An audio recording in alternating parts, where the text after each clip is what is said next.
صل على سيدنا ومولانا محمد وعلى سيدنا علي وسيدتنا فاطمة وسيدتنا زينب وسيدنا حسن وسيدنا حسين. اعوذ باللہ من الشیطان الرجیم. بسم اللہ الرحمن الرحیم. الحمد للہ رب العالمین والصلاة والسلام علی اشرف الانبیاء والمرسلین واہل بیتہ الطیبین الطاہرین المعصومین. اما بعد. سورہ مبارکہ نحل آیت نمبر 80 سے آیت نمبر 87، 80 سے 87. گزشتہ صفحے پر ہم نے دیکھا کہ اختتام پر پروردگار عالم نے اپنی مختلف نعمتوں کو گنواتے ہوئے اس بات کی طرف متوجہ کیا کہ تم آغاز ولادت کے موقع پر علم نہیں رکھتے تھے. پوٹینشل تھا مگر تمہارے اندر اس پوٹینشل کو ایگزیکیوٹ کرنے کی صلاحیت نہیں تھی. جب ماں کے پیٹ سے باہر آئے تو تمہیں کچھ علم نہیں تھا. اللہ نے تمہارے لیے سننے والے کان، دیکھنے والی آنکھیں، شعور اور ادراک کی صلاحیتیں یہ سب عطا کیں لعلکم تشکرون، شاید تم شکر گزار بنو. اور پھر پروردگار عالم نے آسمانوں پر اڑتے ہوئے پرندوں کی طرف متوجہ کیا کہ جو قانون قدرت کے پابند فضائے آسمان کے اندر پرواز کر رہے ہیں. انہیں کس نے روکا ہوا ہے؟ انہیں صرف اور صرف اللہ نے یہ صلاحیت دی ہے کہ وہ پرواز کر سکتے ہیں. اس میں یقیناً نشانیاں ہیں ان لوگوں کے لیے کہ جو ایمان لائیں. اب یہاں پروردگار عالم اپنی مزید نعمتوں کی طرف متوجہ کرتا ہے. واللہ جعل لکم من بیوتکم سکنا، اللہ نے تمہارے لیے گھروں میں سکونت کی جگہیں فراہم کی. من بیوتکم یعنی تمہارے گھروں میں سے. بیت اس جگہ کو کہتے ہیں کہ جہاں پر انسان رہتا ہے، خاص طور پر وہ رات کا وقت، آرام کا وقت وہاں پر گزارتا ہے. دن میں تو عام طور پر اس کی معاشی بہت ساری مشغولیات ہوتی ہیں کہ جس کی وجہ سے اسے باہر جانا ہوتا ہے، مگر رات کا ایک بڑا وقت وہ وہاں پر گزارتا ہے. اسی سے بیتوتہ نکلا ہے، اسی سے بیت نکلا. پروردگار فرماتا ہے ان گھروں میں تمہارے لیے سکونت کی جگہ ہے، یعنی سکون کی جگہ ہے جہاں تم سکون حاصل کرتے ہو. یعنی اب ظاہر ہے کہ مکان جو ہوتا ہے، بیت جو ہوتا ہے، اس کے اندر وہ بھی جگہ ہوتی ہیں کہ جہاں پر انسان رہ نہیں رہا ہوتا ہے. مثلا اپنی چیزوں کو اسٹور کرنے کے لیے بھی اس نے ایک جگہ مقرر کی ہوتی ہے، گاڑی پارک کرنے کے لیے مثلا گیراج بنایا ہوا ہوتا ہے. مگر وہ جگہ کہ جہاں پر وہ اپنی آرام اور سکون کی تلاش میں ہوتا ہے، وہ جگہ کہ جہاں پر وہ آرام کرتا ہے، جہاں اس کا بیڈ روم ہوتا ہے، جہاں اس کا ڈرائنگ روم ہوتا ہے، جہاں اس کے مثلا ایک چھوٹی سی لائبریری ہوتی ہے، نماز پڑھنے کی جگہ ہوتی ہے، اس کو پروردگار عالم سکن سے تعبیر کرتا ہے. پھر اس کے بعد ارشاد ہوا وَجَعَلَ لَكُم مِّن جُلُودِ الْأَنْعَامِ بُيُوتًا، اللہ نے تمہیں مویشیوں کی جلد، ان کی کھال، ان کی اسکن سے گھر بنانا سکھلائے. اب ظاہر جو خیمے بنائے جاتے ہیں تو اس زمانے کے اندر خاص یہ رواج بھی ہوا کرتا تھا کہ جانوروں کی کھالوں کے بھی خیمے بنائے جاتے تھے تاکہ اس کے ذریعے سے وہ اپنے آپ کو پروٹیکٹ بھی کر سکیں اور دوسرے سردی اور گرمی کے مسائل میں بھی اس سے استفادہ کر سکیں. تستخفونہا، یہاں جو خاص اس کی ایک اہمیت بتائی وہ یہ کہ جو تمہیں ہلکے معلوم ہوتے ہیں. یوم ظعنکم، سفر کے دوران بھی، و یوم اقامتکم، اور جہاں تم اقامت کرتے ہو، پڑاؤ ڈالتے ہو، اس کے اندر بھی. یعنی اس کو ہینڈل کرنا جو ہے وہ آسان ہے. ومن اصوافہا و اوبارہا و اشعارہا، اور وہ جانور، وہ مویشی جو ہیں ان کی اون، وول، و اوبارہا ان کے رونگٹے، اور اشعارہا یعنی ان کے بال.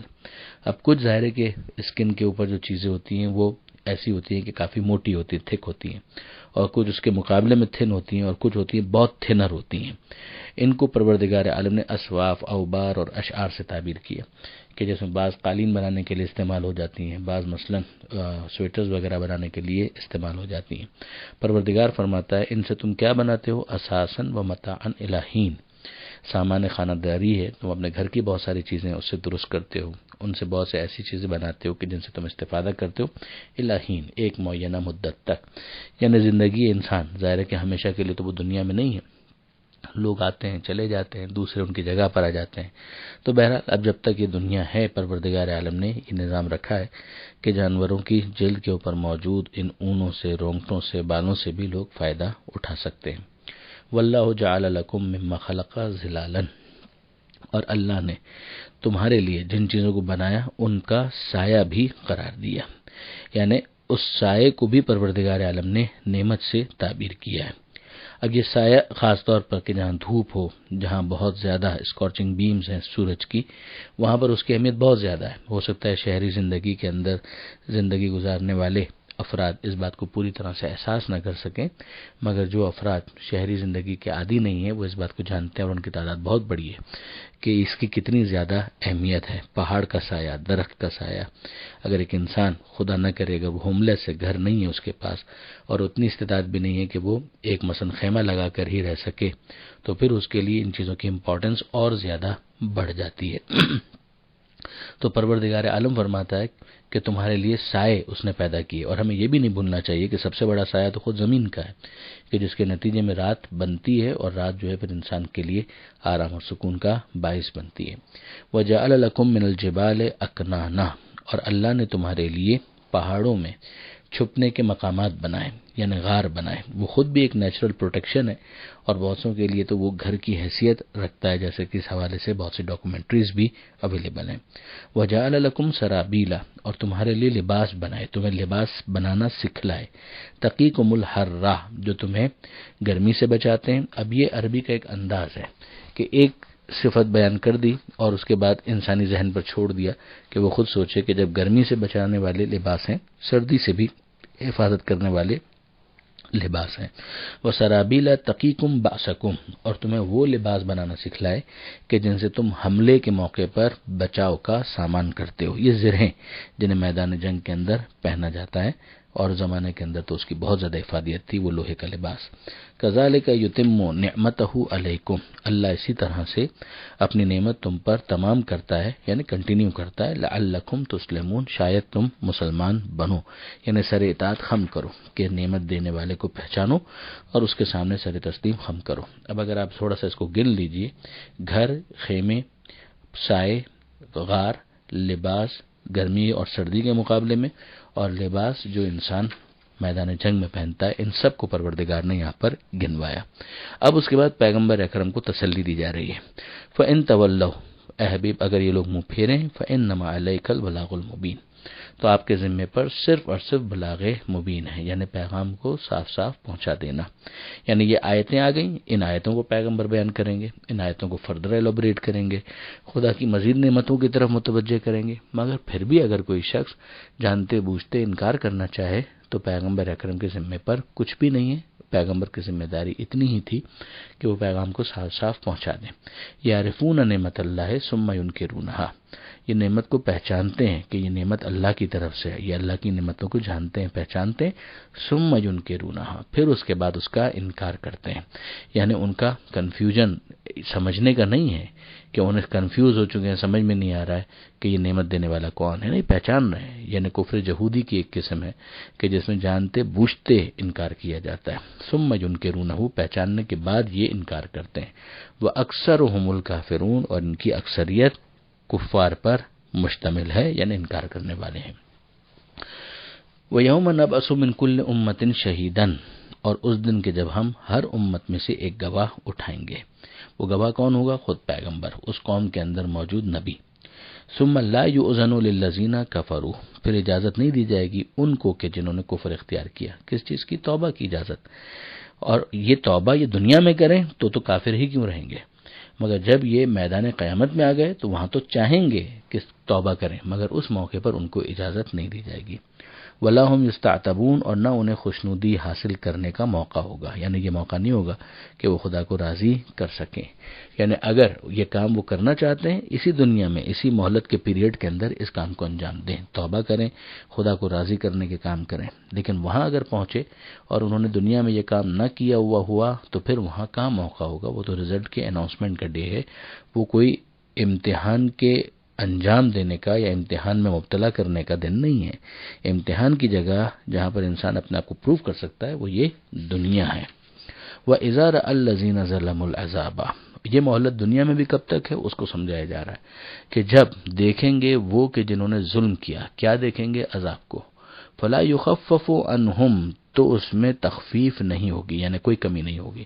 وَلَا هُمْ يُنظَرُونَ، اور پھر انہیں مہلت نہیں دی جائے گی۔ یعنی ایک معاملہ قیامت کے میدان کا ہے، پھر اس کے بعد ایک دنیا کا ہے۔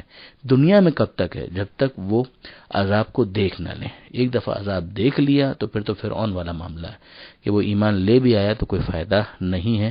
پروردگار عالم نے سورہ یونس کے اندر اس بات کو بیان کر دیا کہ الان اب جو ایمان لانا تھا وہ پہلے لانا تھا دنیا کے اندر، عذاب جب تمہارے سامنے آ گیا پھر اس کی کوئی حیثیت نہیں ہے۔ یہیں سے ہمیں سمجھ میں آتا ہے کہ جو قوم یونس علیہ السلام سے عذاب کو ٹال دیا گیا تھا، اس کا مطلب یہ ہے کہ عذاب نہیں آیا تھا، عذاب کے صرف مقدمات فراہم ہوئے تھے، ابھی عذاب نہیں آیا تھا۔ وہ احساس کر چکے تھے کہ عذاب آیا ہی چاہتا ہے، اور اس موقع پر جب انہوں نے توبہ کی تو پھر پروردگار عالم نے ان کی توبہ کو قبول کر لیا۔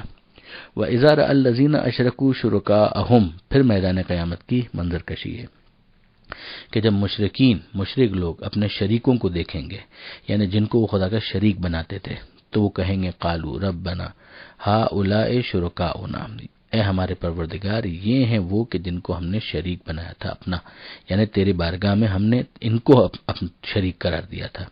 الذین کنا ندعو من دونک، جنہیں ہم تجھے چھوڑ کر پکارا کرتے تھے، یعنی خدا تو ہو گیا مائنس، اور پھر اس کے بعد انہی کو خدا کا شریک سمجھ کر، بلکہ خدا سے بھی گویا سپیریئر سمجھ کر انہی کی عبادت میں وہ لگ گئے۔ فَأَلْقَوْا إِلَيْهِمُ الْقَوْلَ إِنَّكُمْ لَكَاذِبُونَ، وہ جواب دیں گے، یعنی جن کو شریک قرار دیا گیا تھا وہ جواب دیں گے، إِنَّكُمْ لَكَاذِبُونَ، وہ پلٹا دیں گے انہی کی طرف ان کا قول اور کہیں گے تم جھوٹ بول رہے ہو۔